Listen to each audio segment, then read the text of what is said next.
Stalin great போர்.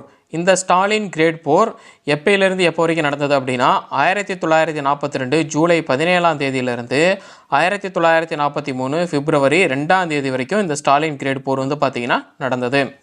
1942 ஆகஸ்ட்டில் ஜெர்மனியர் Stalin great நகரை வந்து தாக்குனாங்க. இதை நோட் பண்ணிக்கோங்க.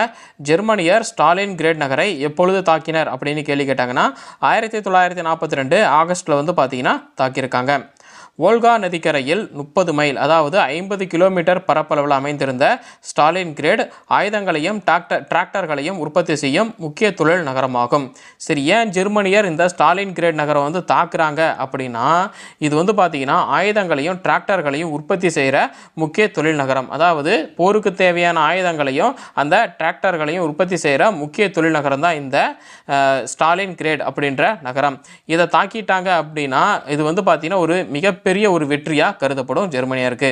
அதனால தான் ஜெர்மனி வந்து பார்த்தீங்கன்னா இந்த ஸ்டாலின் கிரேட் நகரை வந்து ஒரு டார்கெட்டாக வச்சுருந்துருக்காங்க.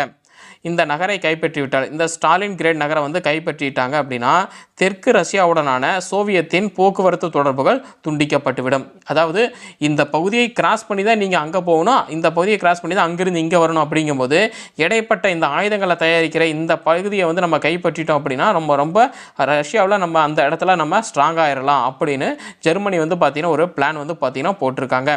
மேலும் காக்கசஸ் பகுதியில் உள்ள எண்ணெய் வயல்களை சென்றடைவதற்கு ஜெர்மன் படைகளுக்கு ஸ்டாலின் கிரேட் வசதியாக இருக்கும். அந்த ஸ்டாலின் கிரேட் அப்படின்ற பகுதியை வச்சுக்கிட்டு இந்த காக்கசஸ் பகுதியில் இருக்கிற எண்ணெய் வயல்களை வந்து போய் சென்றடைஞ்சிட்டாங்க அப்படின்னா, அதாவது எண்ணெய்னா பெட்ரோலியம், அந்த கச்சா எண்ணெய் இருக்குது இல்லைங்களா, ஸோ அதை தான் சொல்கிறாங்க. ஸோ அது மட்டும் உங்களுக்கு கிடைச்சிச்சு அப்படின்னா அவங்களுக்கு ரொம்பவும் வசதியாக இருக்கும். அதாவது ரொம்பவும் வந்து பார்த்திங்கன்னா லாபம் அப்படின்னே சொல்லலாம். வளம் கிடைக்கிது இல்லைங்களா, எண்ணெய் வளம் கிடைக்கிதுல, அதனால். ஸோ இதனால தான் வந்து பார்த்திங்கன்னா ஜெர்மனி அந்த ஸ்டாலின் கிரேட் அப்படின்ற பகுதியை வந்து பார்த்திங்கன்னா டார்கெட்டாக வச்சுருக்காங்க. மேலும் சோவியத்தின் தலைவர் ஸ்டாலினின் பெயரை தாங்கிய இந்த நகரை கைப்பற்றுதல் ஹிட்லரின் தனிப்பட்ட வெற்றியாகவும் அவரது பிரச்சாரத்திற்கு கிடைத்த வெற்றியாகவும் கருதப்படும். அதாவது இந்த ஸ்டாலின் கிரேட் அப்படின்ற பகுதி வந்து பார்த்திங்கன்னா சோவியத்துடைய தலைவர் ஸ்டாலினுடைய பெயரை வந்து தாங்கி நிற்கிது. அதனால் இந்த நகரை வந்து கைப்பற்றிட்டோம் அப்படின்னா ஹிட்லர் வந்து பார்த்திங்கன்னா ஜெர்மனியில் பிரச்சாரம் பண்ணுறதுக்கு வந்து பார்த்திங்கன்னா அவருக்கு ரொம்பவும் வந்து ஒரு யூஸ்ஃபுல்லாக இருக்கும். இங்கே பாருங்கள், நான் ஸ்டாலினின் பெயரை தாங்கிய அந்த ஸ்டாலின் கிரேட் அப்படின்ற இடத்தையும் வந்து நான் கைப்பற்றிட்டேன் அப்படின்னு வந்து பார்த்தீங்கன்னா ஒரு கர்வமாக அவங்க ஊரில் சொல்லி பிரச்சாரம் பண்ணலாம் அப்படிங்கிறது தான் அவருடைய ஒரு நோக்கமாக இருந்திருக்குது, ஹிட்லருடைய ஒரு நோக்கமாக இருந்திருக்கு. இது ஹிட்லருடைய தனிப்பட்ட வெற்றியாகவும் அவர் வந்து பார்த்தீங்கன்னா கருதுகிறாரு. ஜெர்மனியின் போர் திட்டமிடல் வல்லுநர்கள் ஃபால் ப்ளூ, அதாவது ஆப்ரேஷன் ப்ளூ, ஃபால் அப்படிங்கிறது ஜெர்மனி மொழியில் ஃபால் அப்படின்னு சொல்கிறாங்க, ஃபால் ப்ளூ, ஆப்ரேஷன் ப்ளூ அப்படின்ற திட்டத்தின்படி இந்த ஸ்டாலின் கிரேட் நகரை வந்து கைப்பற்றிடலாம் அப்படின்னு வந்து பார்த்தீங்கன்னா நம்புகிறாங்க. அதாவது ஒரு நாடு அப்படின்னா போரை வந்து திட்டமிடுறதுக்குன்னு சில பேர் இருப்பாங்க இல்லைங்களா, அவங்கள தான் சொல்கிறாங்க. அவங்க ஃபால் ப்ளூ அப்படின்ற திட்டத்தின்படி இந்த ஸ்டாலின் கிரேட் நகரை வந்து கைப்பற்றிடலாம் அப்படின்னு நம்பினாங்க. 1942 ஜூன் 28 ஜெர்மனி படைகள் குறிப்பிடத்தகுந்த வெற்றிகளோடு போர் நடவடிக்கைகளை வந்து பார்த்திங்கன்னா தொடங்கினாங்க. 1942 ஜூன் 28 ஜெர்மனி வந்து பார்த்திங்கன்னா அவங்களுடைய நடவடிக்கைகளை வந்து பார்த்திங்கன்னா ஸ்டார்ட் பண்ணுறாங்க, போரை வந்து ஸ்டார்ட் பண்ணுறாங்க. ஜெர்மன் படைகள் கைப்பற்றிய பகுதிகளில் வாழ்ந்த ரஷ்ய மக்கள் மோசமான பணியிட வாழ்க்கை சூழலால் மட்டுமே வந்து பார்த்திங்கன்னா துன்பங்களை அனுபவிக்கவில்லை, அவர்கள் ஜெர்மன் படைகளாலும் மிகவும் மோசமாகவும் நடத்தப்பட்டிருக்கிறாங்க.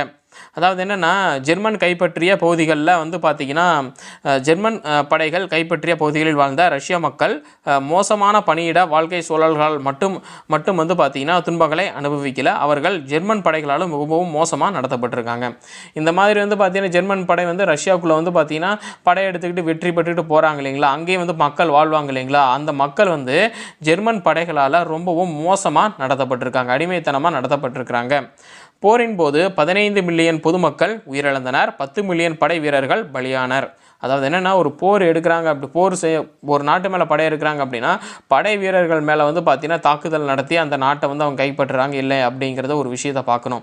அதை விட்டுவிட்டு அப்படியே படையெடுத்து போகிற வழியில் இருக்கிற அந்த பொதுமக்கள் இருக்காங்க பார்த்தீங்களா, அந்த பொதுமக்களே வந்து பார்த்திங்கன்னா துன்புறுத்துறது ரொம்பவும் மோசமான விஷயம். நல்லா பாருங்கள், இதில் படை வீரர்கள் 10 மில்லியன் படை வீரர்கள் தான் பலியாயிருக்காங்க. ஆனால் பொதுமக்கள் எத்தனை பேர் உயிரிழந்திருக்காங்க அப்படின்னா 15 மில்லியன் பொதுமக்கள் வந்து பார்த்திங்கன்னா உயிரிழந்திருக்கிறாங்க. இது ரொம்பவும் வந்து பார்த்திங்கன்னா மோசமான விஷயம். மொத்தத்தில் ரஷ்யாவுடைய மக்கள் தொகையில் 10ல் ஒரு பகுதியினர் வந்து பார்த்தீங்கன்னா மரணத்தை தழுவியிருக்காங்க. இருந்த போதிலும் ரஷ்ய மக்கள் ஸ்டாலினுக்கு எதிராக புரட்சி ஏற்படும் என்ற ஹிட்லரின் நம்பிக்கைக்கு நேர்மாறாக சோவியத் அரசுக்கு ஆதரவாக இருந்தனர். அதாவது 15 மில்லியன் பொதுமக்கள், 10 மில்லியன் படை வீரர்கள், அதாவது ஒரு 10ல் ஒரு பகுதியினர் வந்து பார்த்திங்கன்னா மரணத்தை தழுவிட்டாங்க ரஷ்யாவில். இருந்தாலும் ரஷ்ய மக்கள் வந்து பார்த்திங்கன்னா ஸ்டாலினுக்கு எதிராக எந்த ஒரு புரட்சியுமே செய்யலை.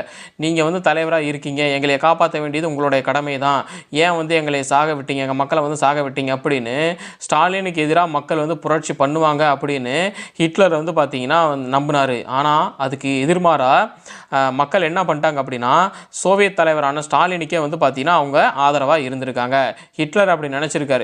ஏன் அப்படின்னா இவங்க வந்து பார்த்தீங்கன்னா கைப்பற்றிட்டே வந்தாங்க இல்லைங்களா, ரஷ்யாவுக்குள்ளே வந்து கைப்பற்றிட்டே வந்தாங்க பகுதிகளை ஜெர்மன் படையினர்.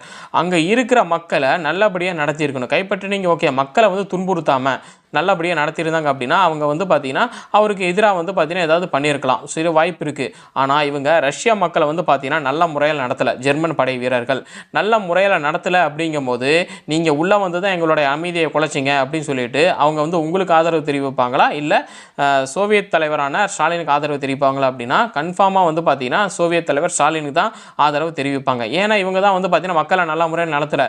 அதற்கு மாறாக 15 மில்லியன் பொதுமக்களை வந்து பார்த்தீங்கன்னா இவங்க கொண்டிருக்காங்க. சரிங்களா, ஜெர்மன் படையினர். இது ஹிட்லர் எதை வச்சு வந்து ஸ்டாலினுக்கு எதிராக திரும்புவாங்க அப்படின்னு நினச்சாருன்னே தெரியலை. ஸோ இதுதான் வந்து பார்த்தீங்கன்னா இந்த ஸ்டாலின் கிரேட் போர் 1942 ஜூலை 17 1943 பிப்ரவரி 2 வரைக்கும் வந்து பார்த்தீங்கன்னா இந்த போர் நடந்திருக்குது.